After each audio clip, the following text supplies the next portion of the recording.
Kenapa kolbu itu menjadi spesial? Karena yang punya akses kepada yang maha spesial itu hanyalah kolbu. Bahasa Arabnya, fa'innahu al-alimu billah. Yang kenal Allah itu cuma si kolbu. Kalau otak ini dia nggak kenal Allah. Jantung yang bentuknya seperti buah sanubar itu, dia juga nggak kenal Allah. Yang kenal Allah itu bernama kolbu rohani. Yang dulu semua kita pernah bertemu dengan yang menciptakannya. Sebagaimana disebutkan dalam surah Al-A'raf, alastu birabbikum qalu bala syahidna. Jadi Allah itu pura-pura nanya sama kita ya. Alastu, bukankah aku Rabbmu? Rabb di situ artinya yang ciptain kamu, yang ngatur kamu, yang buat kamu sekarang. Apa jawaban semua roh? Qalu bala syahid. Qalu itu artinya mereka. Berarti semua roh. Jadi Donald Trump ada di situ, Ahok ada di situ, ya, Jokowi ada di situ, Prabowo ada di situ, Habib Rizik ada di situ. Semuanya ada di situ. Semuanya. Saya ada di situ, antum ada di situ. Ada semua di situ, ya. Lalu apa kata mereka? Syahidna, kami betul-betul menyaksikan ya Rabb. Syahidna itu beda dengan ra'ayna atau nazarna. Syahidna itu betul-betul udah ada buktinya. Itu disebut syahidna. Kami betul-betul telah membuktikan bahwa engkau ini Allah. Maka ketika ada ayat di surah Ali Imran, syahidallahu annahu la ilaha illa huwa wal malaikatu wa ulul ilm qa'iman bil qisti, sampai akhir ayat. Kalimatnya syahidah. Ternyata yang bersaksi itu bukan hanya roh. Yang memulai bersaksi adalah Allah itu sendiri. Syahidallah. Allah bersaksi. Malaikat bersaksi. Lalu orang-orang yang berilmu bersaksi. Yang berilmu itu siapa? Itulah si kolbu. Makanya kemudian dia ditaruh setelah malaikat. Jadi jika antum itu kenal Allah, dia langsung wow dan setelah malaikat. Itu sebabnya orang-orang yang kenal kalbunya kenal Allah. Ditulis dalam kitab ini, man arafa qalbahu arafallah. Yang kenal kalbunya karena kalbunya dulu pernah ketemu Allah, maka dia akan kenal lagi Allah. Yang sudah bisa mengingat kalbunya, dia akan bisa mengingat Allah. Maka beliau ukur kita itu sebenarnya sudah ingat Allah atau belum? Diukurnya sudah ingat kalbu atau belum? Gimana cara mengukur yang paling sederhana? Tinggal sholat, takbir, lalu pikiran apa yang paling dominan saat kita sholat? Jika kalbu itu bergantung ingat kepada yang punya kalbu, berarti dia sudah kenal Allah. Tapi kalau masih mikirin A, B, C, D, sholat kok mikir? Sholat itu gak mikir, sholat itu zikir. Coba cek ayatnya, surat Thaha ayat 14. Aqimis sholata lidzikri. Dirikanlah sholat untuk mengingatku. Tapi ayat itu diulang dengan pernyataan, innani anallah la ilaha illa ana fa'budni. Sungguh akulah Allah. Jadi Allah mengatakan innani anallah. Jadi sebenarnya menggunakan kata ana itu Allah sendiri. Ana Allah, ya. Ana Allah. Akulah Allah. La ilaha illa ana. Apa arti ilah? Apa bedanya dengan Rabb tadi? Ilah itu artinya banyak sekali. Tergantung itu kita anggap ilah dari kata walah atau dari kata ya, apa, macam-macam ya. Akhirnya para ulama menyimpulkan ilah itu berarti ketaatan, kepatuhan. Ilah itu saya patuh sama orang, itu jadi ilah saya. Gitu. Apalagi ilah itu berarti hub, cinta. Ciri-ciri orang yang jatuh cinta kepikiran mulu. Maka kalau kita sering ingat sesuatu, ngecek sering ingatnya, bawa sholat, lebih banyak ingat apa setelah takbir sampai assalamualaikum, itulah ilah yang ada di sini. Itu yang kemudian dihilangkan di situ, di ayat itu. La ilaha illa ana. Tidak ada ilah selain aku. Maksudnya, jangan kamu cinta selain aku. Jangan kamu patuh kepada selainku.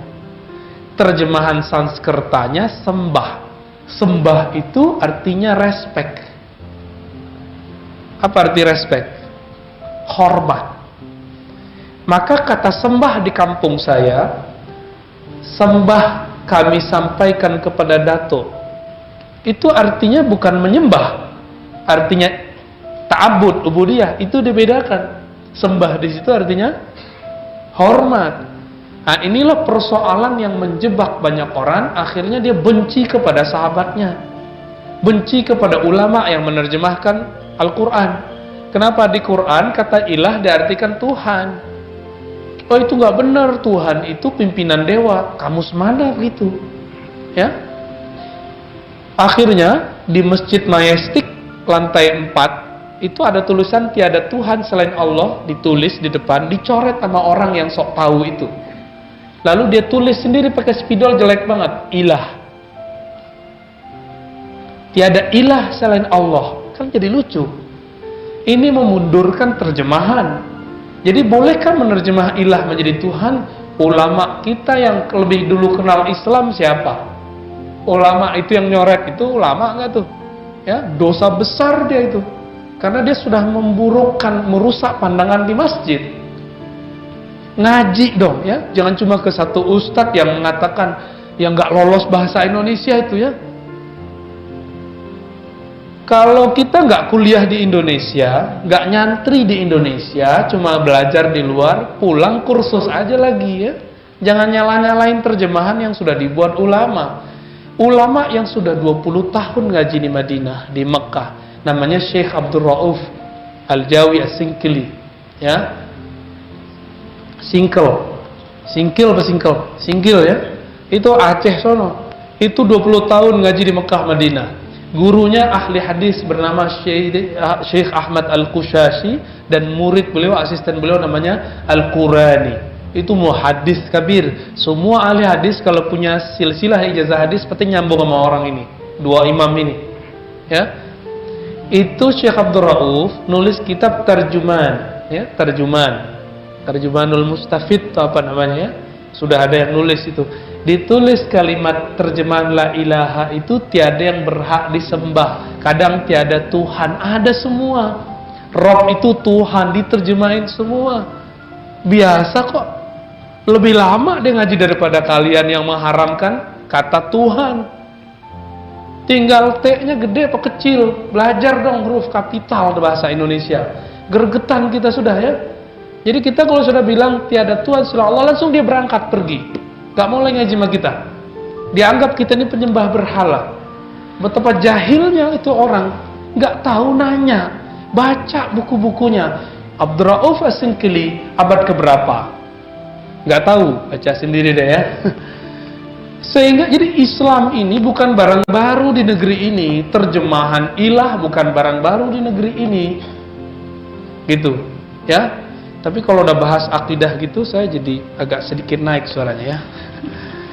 Udah, kita kembali ke kolbu lagi deh, biar adem. Allahumma sholli ala Muhammad. Allahumma sholli alaihi.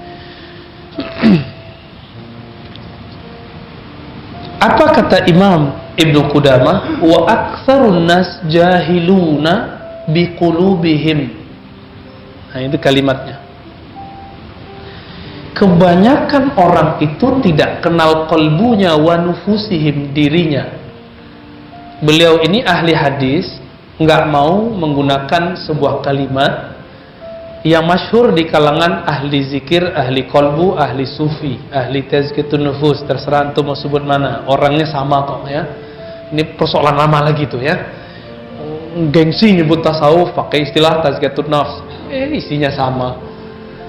Apa kata mereka?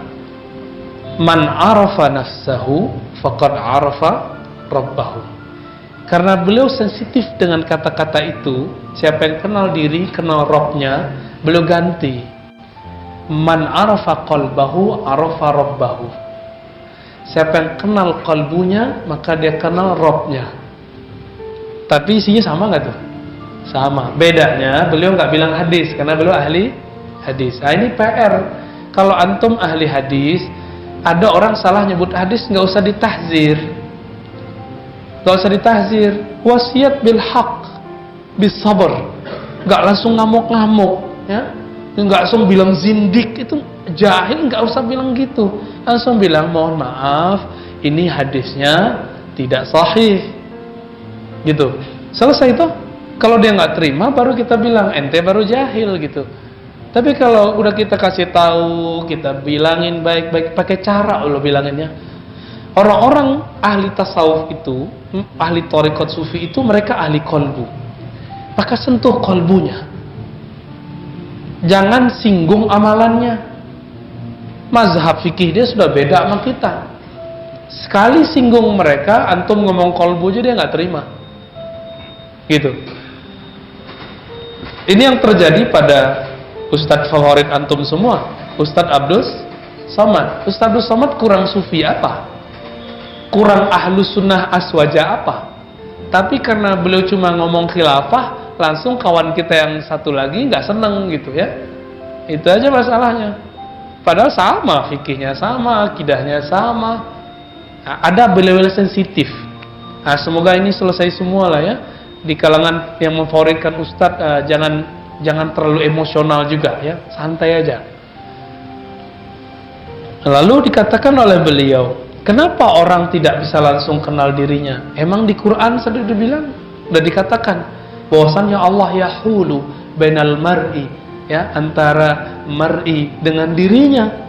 Memang sudah ada kalimatnya, yahulu bainal mar'i wa qalbi.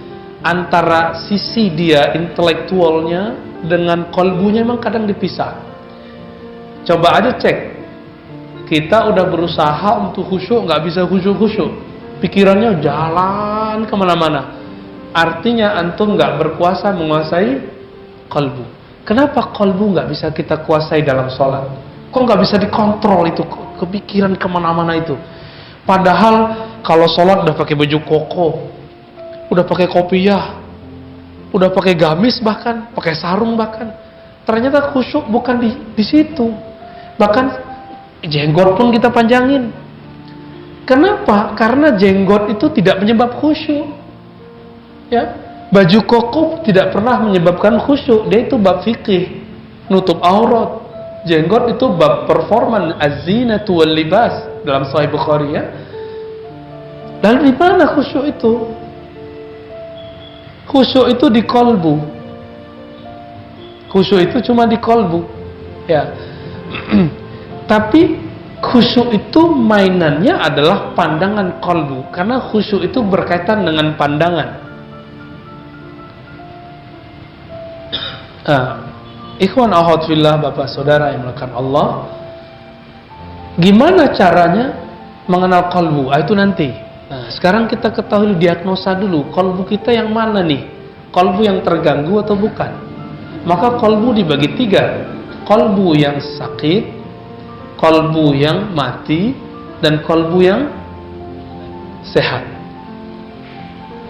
Insya Allah yang hadir ini kolbunya nggak ada yang mati, alhamdulillah ya. Tapi kalau sakit mungkin ada. Ceknya gitu aja Pak. Kita suka makan, misalnya suka makan sayur asem, suka makan rendang, suka makan soto, sop iga. Tapi sekali ini orang buat, kita kayak mau muntah. Itu salah makanannya apa salah badan kita nggak enak? Kita yang nggak enak. Jangan salahkan makanannya. Ketika sholat nggak enak, bukan karena suara imam nggak enak. Khusyuk itu bukan pada suara yang enak. Kalau suara enak itu kita sebut sholatnya dengan suara merdu, bukan dengan khusyuk, itu beda. Misalnya imamnya suaranya merdu, terus antum nangis, kita tanya, nangisnya ingat kampung ya? Contohnya malam takbiran, nangis nggak?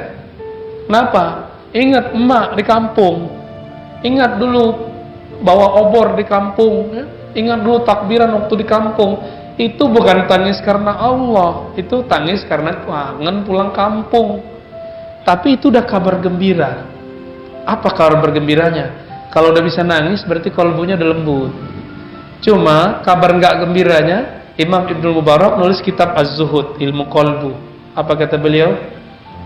Tangisan itu ada lebih dari 9, kira-kira 9 lah, 9. Semuanya bukan karena Allah kecuali satu, yaitu tangis karena takut kepada Allah, harap kepada rahmat Allah. Takut karena dosa, kemudian disiksa Allah, nangis. Nah, itu dia. Itu yang bisa madamin api neraka. Kita udah sholat, takut tidak diterima oleh Allah, lalu ada harap Allah terima, muncul tangisan itu. Maka tangis itu ada dua, tangis karena sedih, takut, atau tangis karena bahagia. Ketika seorang anak dapat juara, pertama kali dapat juara dia nangis, itu lagi sedih atau bukan? Orang tua yang sudah jadi orang tua nih ya, yang sudah punya anak tuh udah tua walaupun punya beban ya, anaknya juara, tiba-tiba kita berlinang-linang air mata ya. Kata teman, matamu kenapa bro? Cowok kok nangis? Ya ternyata kita terharu anak kita dapat juara, atau hafal surat amma yatasaalun, atau hafal juz amma, kita terharu. Ya Allah, aku nggak hafal surat ini, anakku hafal. Itu tangisan apa? Itu tangisan bahagia. Tangisan bahagia. Tapi kalau nonton TV, ada mak-mak, mas-mas, bapak-bapak, rumahnya biasa, parah lah ya, nggak standar, datangi sama tim TV, bedah rumah, dibilangin, ini ada duit bantu untuk bedah rumah, nangis dia. Itu nangis apa tuh? Tapi sebelum itu, dia nangis juga, ditanya, berapa penghasilan sehari Pak, Bu? Dia nangis juga, nangis kenapa? Hidup kayaknya susah banget. Jadi, antara nangis sedih sama nangis senang dapat duit, dekat sekali. Dekat sekali. Ikhwan akhwat fillah, saudara mukan Allah, si kolbu itu tidak disifati dengan nangis. Nangis itu efek di badan, efek di mata. Kolbu itu dia disifati dengan apa? Yang tadi, bahagia atau sedih. Tapi kalau nangis itu di luar. Kenapa kita terhalang untuk mengakses kalbu, sehingga kita tidak bisa mengenal yang punya kalbu, yaitu Allah Ta'ala? Jawabannya sederhana. Di sini banyak sekali ya disebutkan perumpamannya. Kita bisa ringkas kembali ke karya Imam Ghazali. Imam Ghazali mengatakan, menukil sebuah hadis dari Nabi SAW, sesungguhnya syaitan laula yahumuna ala qulubi bani Adam, seandainya syaitan itu tidak menutupi kalbu manusia. Kita manusia bukan? Manusia ya? La nazaru ila malakutis sama. Tentu mereka akan tembus pandang melihat alam kerajaan langit. Di langit sana ketika Nabi Mi'raj, di langit pertama ketemu Nabi Adam alaihi salatu wassalam, langit kedua Nabi Isa dan temannya Nabi Yahya, terus sampai ke langit ketujuh ketemu Nabi. Benar nggak? Berarti di sana, di langit sana yang gaib itu ada para malaikat, ada para nabi alaihi salatu wassalam. Maka jika antum sudah diberikan kebeningan kalbu, akan dikasih hadiah oleh Allah Ta'ala, bertemu mereka, bertemu Rasulullah Sallallahu Alaihi Wasallam dalam kalbu. Ini yang dikatakan oleh Rasulullah, man ra'ani fil manam faqad ra'ani. Siapa yang sudah bening kalbunya, dia akan tembus melihat ke langit sana, tembus melihat alam lana, sehingga dia memandangku. Ketika dia memandangku, itu benar-benar aku. Fa inna syaitan la yatamassalu bi, karena syaitan tidak bisa menyerupai aku. Tapi kenapa kita tidur kok nggak lihat Rasulullah?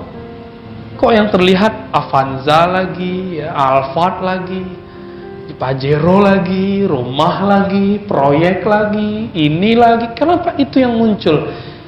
Nggak usah sedih. Kita lagi proses untuk menghilangkan donado itu noda. Noda itu yang terpancar, itulah yang tampak. Teman-teman semua, Nabi mengatakan, an-nasu niyamun idza matu intabahu. Orang-orang itu sebenarnya dia tidur. Kita itu tidur. Orang tidur melek atau merem. Jadi nggak bisa lihat kan? Ketika mereka mati, basirah pandangan matanya baru bangun, baru jaga, baru melek. Makanya Umar mengatakan, mutu qabla an tamutu, sebelum kamu benar-benar mati, kamu melek dululah tentang alam akhirat. Itu yang disebut mati sebelum mati. Gimana caranya? Sebelum betul-betul memejam mata dan tidak pernah lagi membukanya, maka kita belajar zikir, zikir memejam mata. Nah, itu ada tekniknya. Ya. Ada caranya, dan itu diijazahkan guru kita dari gurunya sambung sampai kepada Ali bin Abi Thalib, kepada Abu Bakar, kepada Umar, Utsman, kepada Abu Hurairah, Salman Al-Farisi, dari Nabi sallallahu alaihi wasallam. Enggak bid'ah. Tapi ada orang yang tidak punya pemahaman itu, tapi dia enggak ngerti, dia buat hukum. Oh, enggak boleh zikir pejam mata, mirip sama Buddhis. Dari mana itu ya? Kalau begitu antum yang pakai tasbih mirip Buddhis dong.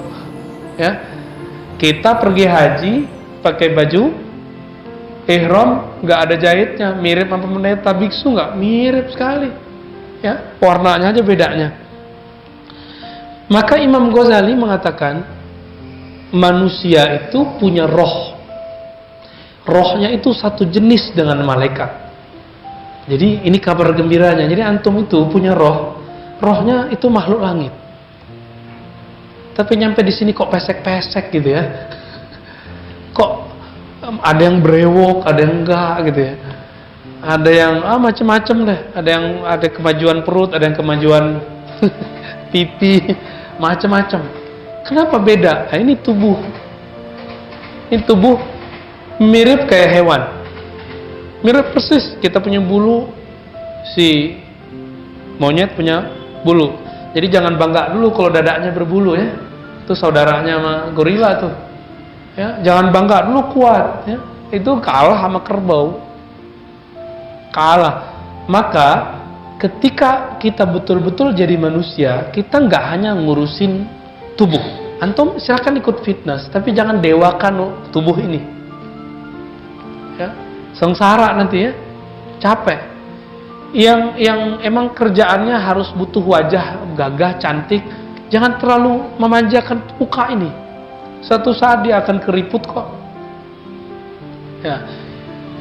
Wajah yang cantik itu kan yang kita baca dalam iftitah. Wajah tuh, wajahnya itu wajah apa? Bukan wajah ini, tapi wajah kolbu. Karena kolbu itu hanya mau menghadap kepada Allah. Lalu sekarang kok ketika sholat kolbu kita nggak bisa berkiblat kepada Allah. Tubuh udah ke Ka'bah, mata udah ke tempat sujud. Apalagi kurangnya? Kurang kolbunya, ketutup. Apa yang menutupinya? Pertama disebut dengan karakter hewan ternak. Apa karakter hewan ternak? Hewan ternak itu ada pada kita, suka makan, benar nggak? Suka makan, minum, ngoceh, ya itu burung-burung kalau udah kenyang ngoceh aja tuh ya, yang itu ya, bertweet itu ya. Sekarang jadi Twitter.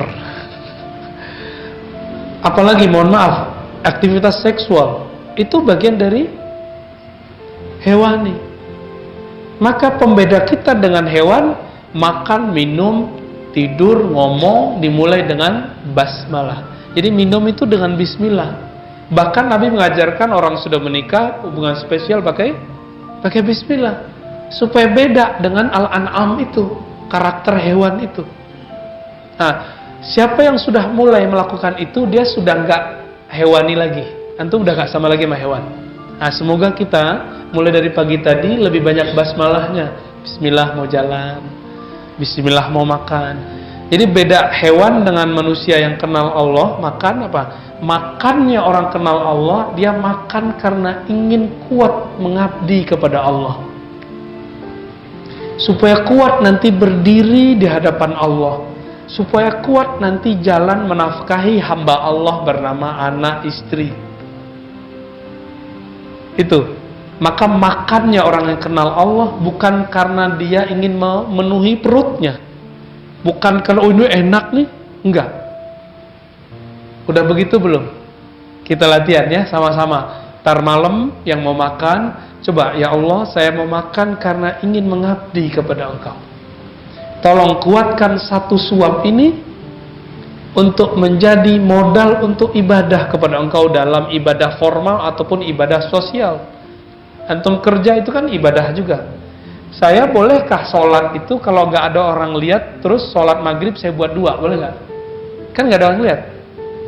Kalau antum udah buat ibadah itu masuk ke wilayah kerja, kerja itu ibadah loh ya. Kerja itu ibadah. Beranikah saya korupsi waktu? Beranikah saya korupsi duit? Nggak berani. Kenapa? Saya anggap ini ibadah. Langsung dipandang sama Allah. CCTV nggak perlu. Nggak perlu. Coba mulai besok pagi, ketika bangun katakan, ya Allah, aku sekarang mau ibadah sosial. Kerja. Coba rasain nikmatnya hidup. Sehingga kita dari bangun tidur sampai tidur lagi itu bersama Allah. Sujudnya orang kerja adalah kepatuhan, tidak korupsi. Rukuknya dia adalah menghormati pakem-pakem dari Allah. Ketika ini haram dia nggak ambil, ini syubhat tidak jelas dia tidak ambil. Itu sudah rukuk lagi kerja. Maka orang-orang yang sudah rukuk dengan rukuk yang formal, buktikan. Ketika orang beda sama kita masih respect, kita kasih tahu dengan baik. Kita jadi atasan, ada kesalahan di tim kita nggak hardik dia. Kenapa? Kita pribadi yang ruku. Kalau nggak, antum an'am. Ya, sama kal an'am, balhum adol. Balhum adol itu apa? Nggak disebutkan di situ. Balhum adol itu disebutkan di Quran ayat yang lain. Ya, masih di surat-surat yang berdekatan juga, bahkan di dalam surat itu juga. Maka disebutkan di Quran seperti kamasalil kalb, seperti anjing guguk. Anjing guguk itu sifatnya buas. Ini yang disebut. Jadi dulu saya bertanya panjang lama. Ulaika kal an'am, mereka itu seperti binatang ternak, tapi lebih sesat. Lebih sesat itu apa? Oh, ternyata ada karakter binatang buas. Siapa yang menjelaskan itu? Imam Ghazali. Itu cerdasnya Imam Ghazali. Yang sekarang orang bilang Ghazali sesat. Ghazali itu dia mau memuntahkan filsafat tapi nggak bisa. Antum itu sok tahu tentang Ghazali. Justru Ghazali itu yang mensterilkan falsafah. Kalau nggak ada Ghazali, semua filsafat haram semua hari ini. Teman saya mengharamkan filsafat, ternyata dia masih belajar salah satu bagian filsafat. Apa itu? Matematika filsafat loh ya. Dia haramkan mantik, tapi dia belajar matematika. Itu namanya mengharamkan apa yang dia makan sendiri. Kan banyak sekali ya. Dulu teman-teman saya di kedokteran, kebetulan saya baru pulang dari kedokteran Unan yang di Padang. Itu mereka banyak soleh-soleh lah ya. Tapi dulu kita punya teman orang kedokteran, dia haramkan filsafat dan mantik. Saya bilang, kamu tahukah sejarah filsafat kedokteran? Gak tahu. Kamu tahukah Ibnu Sina itu siapa? Itu filosof. Kamu tahukah Ibnu Qayyim yang kamu puji-puji setiap hari dengan Syekhul Islam itu siapa? Itu dokter. Dan dia menukil filosof namanya Jailinus. Nah, maka Ghazali ini cerdasnya bisa mengeluarkan teks-teks yang rumit. Jadi siapa itu balhum adol? Ini yang disebut. Jadi ada karakter buas. Karakter binatang buas. Kalau buas itu karakternya apa? Makanannya diambil, dia marah. Ya. Orang yang dia suka diambil, dia terkam. Nah ini. Jadi kalau coba cek ya, kita ini semua punya itu. Setiap hari mungkin naik turun. Coba aja naik motor, naik mobil, naik angkot, naik bus, naik MRT. Karena udah MRT kita sebut aja ya. Akhirnya misalnya kita didahuluin orang, kesenggol orang emosional. Nah, itu udah buas itu. Ya. Pernah lihat ayam rebutan betina, ayam jantan rebutan betina? Pernah lihat? Itu ayam lagi memerankan buasnya. Pernah lihat kucing garong lagi berebutan? Jadi jantan ngeliat betina berebutan, dia kelahi. Lihat sudah lihat? Itu yang disebut buas. Yang disebut buas. Maka teman-teman semua, ini yang membuat kalbu kita tidak bisa langsung mengakses kepada Rabbul Arwah. kepada yang menciptakan kolbu, ciptakan roh. Ini karakter itu. Makanya Allah mensyariatkan puasa. Puasa itu untuk dua jenis. Apa kata Nabi SAW? Ya, puasa itu apa tadi? Nahan makan ya. Nah, itu puasa untuk nggak jadi hewan ternak. Kita semua bisa, Pak. Kita semua bisa. Biar nggak jadi hewan ternak, cukup puasa dari pagi sampai sore. Tapi ternyata di hadis Imam Bukhari dan Muslim, Nabi berkata, "Idza kana saumu yaumu saumi ahadikum." Jika pada hari kamu berpuasa ada orang qatalahu, ingin ngajak dia tengkar. Apalagi? Au syatamahu, ngajak perang mulut, dihardik, ngajak debat. Apa kata Nabi? Falyaqul inni shaim. Katakan aku shaim. Maka shaim di situ sudah masuk ke puasa dari karakter buas. Puasa dari karakter buas. Udah puasa dari karakter buas belum? Emosional. Sudah belum? Belum? Sudah? Ya? Nah, cek aja sendiri ya. Nah, dalam hal ini maka Imam Ghazali, ya Imam Ibnu Jauzi, Ibnu Qudamah yang mengikhtisar kitab ini kemudian mengatakan, nah, inilah yang disebut madakhil iblis. Nah, maka nanti ada karakter ketiga, karakter syaitaniyah. Sukanya apa? Sukanya nipu, sukanya manas-manasin orang, besar mulut tapi penakut aslinya. Nah ini, kalau karakter itu ada pada seseorang, kalau dia jadi politisi, dia jadi politisi syaitani. Dia suka bikin gaduh, jadi provokator. Jadi provokator. Kalau dia ustadz, dia bikin gaduh jamaah. Ada juga ustadz syaitani itu ada, bikin gaduh jamaah. Ya, semoga kita nggak ada itu semua. Nah, maka mesti ini dipuasakan juga. Tapi puasa ini bukan dengan puasa fisik atau puasa emosional tadi. Puasanya cuma satu.